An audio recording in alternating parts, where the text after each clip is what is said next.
भाई भारत में अगर किसी चीज पर सबसे ज्यादा भरोसा किया जाता है ना, तो वो है सोना। शादी हो, त्योहार हो, बच्चा पैदा हुआ हो, या फिर घर में पैसे बचाने हो, हर भारतीय दिमाग में एक ही चीज आती है, चलो थोड़ा गोल्ड ले लेते हैं। लेकिन क्या आपने कभी सोचा है, जो ज्वेलरी शॉप करोड़ों का धंधा कर रही है, वो आखिर ये कमाती कैसे है? कैसे छोटी सी दुकान धीरे धीरे ब्रांड बन जाती है? और सबसे बड़ा सवाल, जो दुकान पूरे दिन खाली दिखती है, वो भी करोड़ों कैसे कमा लेती है? तो आज हम बात करेंगे इंडिया की सबसे पावरफुल इंडस्ट्री में से एक, ज्वेलरी बिजनेस की। देखो भाई, भारत में गोल्ड सिर्फ ज्वेलरी नहीं है, इमोशन है। हमारे यहाँ लोग इन्वेस्टमेंट से पहले गोल्ड खरीदते हैं, म्यूचुअल फंड बाद में, एफडी बाद में, पहले सोना। और यही वजह है कि इंडिया दुनिया की सबसे बड़ी गोल्ड मार्केट में से एक है। अब सोचो, जिस इंडस्ट्री में लोग बिना बार्गेन किए लाखों खर्च कर देते हैं, उस इंडस्ट्री में प्रॉफिट कितना होगा? लेकिन असली गेम यहाँ गोल्ड बेचने से नहीं, गेम है ट्रस्ट बेचने में। देखो, अगर आप कपड़े बेचते हो, मोबाइल बेचते हो, शू बेचते हो, तो कस्टमर शायद ऑनलाइन चला जाएगा। लेकिन ज्वेलरी, भाई वहाँ ट्रस्ट चाहिए, ट्रस्ट। लोग लाखों रुपए देकर आते हैं, वो चाहते हैं डिजाइन अच्छा हो, गोल्ड प्योर हो, रिटर्न पॉलिसी हो, और सामने वाला आदमी भरोसे वाला हो। इसलिए ज्वेलरी बिजनेस में सबसे बड़ा वेपन होता है ब्रांड वैल्यू।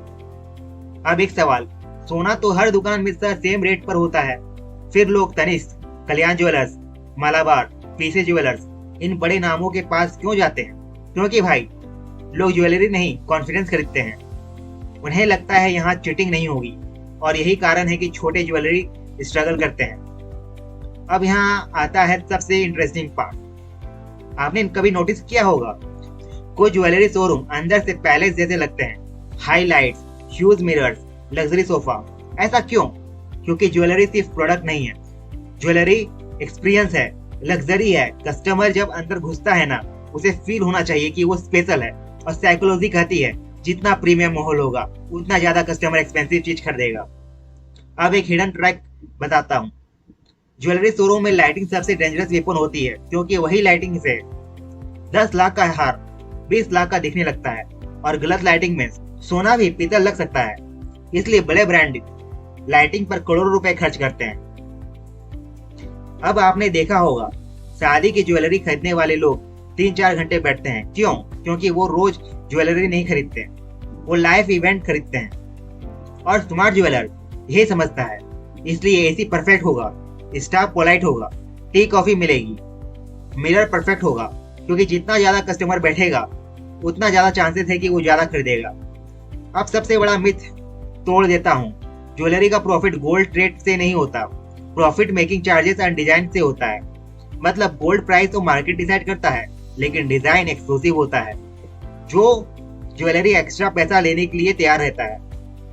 यही कारण है कि डिजाइनर ज्वेलरी में मार्जिन बहुत हाई होता है। अब नोटिस करना, हर ब्रांड अपनी अलग आइडेंटिटी बताता है। कोई वेडिंग ज्वेलरी में फेमस है, कोई डेली वियर में, कोई मिडिल क्लास ऑडियंस पकड़ता है, कोई ज्वेलरी लग्जरी ऑडियंस पकड़ता है। मतलब हर सक्सेसफुल ज्वेलर पहले ये डिसाइड करता है, मेरा कस्टमर कौन है। यही सबसे बड़ा बिजनेस लेसन है। अब आता है फ्यूचर वाला पार्ट। आजकल ज्वेलरी इंडस्ट्री में टेक्नोलॉजी बहुत तेजी से आ रही है। अब कुछ ब्रांड वर्चुअल ट्राई ऑन दे रहे हैं। मतलब कस्टमर बिना पहने ही मोबाइल स्क्रीन से देख सकता है कि ज्वेलरी उस पर कैसी लगेगी।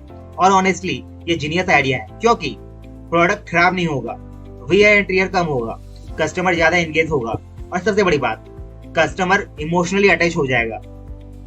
अब भाई, जहाँ करोड़ों का माल रखा हो, वहाँ चोरी होने का तो डर होता ही है। और ज्वेलरी बिजनेस में चोरी बहुत कॉमन है, लेकिन बड़े ज्वेलर्स बहुत स्मार्ट सिस्टम यूज करते हैं, जैसे morning evening weight checking, item count matching, CCTV on every angle, staff verification, local alarm. मतलब पूरी सिस्टम मिलिट्री लेवल का होता है, क्योंकि यहाँ एक छोटी सी गलती सीधा लाखों का नुकसान करवा जाती है। अब सबसे पेनफुल ट्रुथ, इंडिया में हजारों ज्वेलर्स शॉप खुलती है, लेकिन बहुत सारी बंद भी हो जाती है। क्यों? क्योंकि वो सिर्फ ज्वेलरी बेचते हैं, ब्रांड नहीं बनाते। आज कस्टमर सिर्फ प्रोडक्ट नहीं चाहता, वो चाहता है trust, experience, design, after sale services, exchange policy. और जो ज्वेलर्स ये सब नहीं देते हैं, वो धीरे धीरे मार्केट से बाहर हो जाते हैं और उनका धंधा चौपट हो जाता है। इसलिए ट्रस्ट बहुत जरूरी है। अब अगर इस पूरी इंडस्ट्री में सबसे बड़ा लेसन निकालना हो, तो ये है, बिजनेस प्रोडक्ट से नहीं ट्रस्ट से चलता है। क्योंकि ज्वेलरी इंडस्ट्री में कस्टमर पैसा नहीं देता, अपना भरोसा देता है। और जिस दिन वो भरोसा टूट गया उस दिन ब्रांड खत्म। अब फ्यूचर में क्या होगा? क्या ऑनलाइन ज्वेलरी बिजनेस सबको रिप्लेस कर देगा? ऑनेस्टली वो हूँ तो पूरी तरह नहीं कर सकता, कभी नहीं कर सकता, क्योंकि लाखों की ज्वेलरी लोग आज भी टच करके देख खरीदना चाहते हैं, लेकिन ऑनलाइन ब्रांड मार्केट तेजी से खा रहे हैं। इसलिए फ्यूचर उन्हीं ज्वेलर्स का होगा जो टेक्नोलॉजी प्लस ट्रस्ट दोनों कंबाइन करेंगे। तो भाई ज्वेलर्स बिजनेस बाहर से जितना शाइनी दिखता है, अंदर से उतना ही डेंजरस और कॉम्पिटिटिव है। यहाँ ट्रस्ट चाहिए, ब्रांडिंग चाहिए, सिक्योरिटी चाहिए, एक्सपीरियंस चाहिए और स्मार्ट बिजनेस माइंडसेट चाहिए, वरना सिर्फ गोल्ड बेचकर कोई बड़ा ब्रांड नहीं बनाता। बाकी आप बताओ, अगर आपको मौका मिले तो आप कौन सा बिजनेस करना चाहोगे? ज्वेलरी, क्लोथिंग या फूड? कमेंट करके जरूर बताना। वीडियो पसंद आया तो लाइक करना, चैनल को सब्सक्राइब करना और मिलते हैं अगले वीडियो में। तब तक के लिए बाय।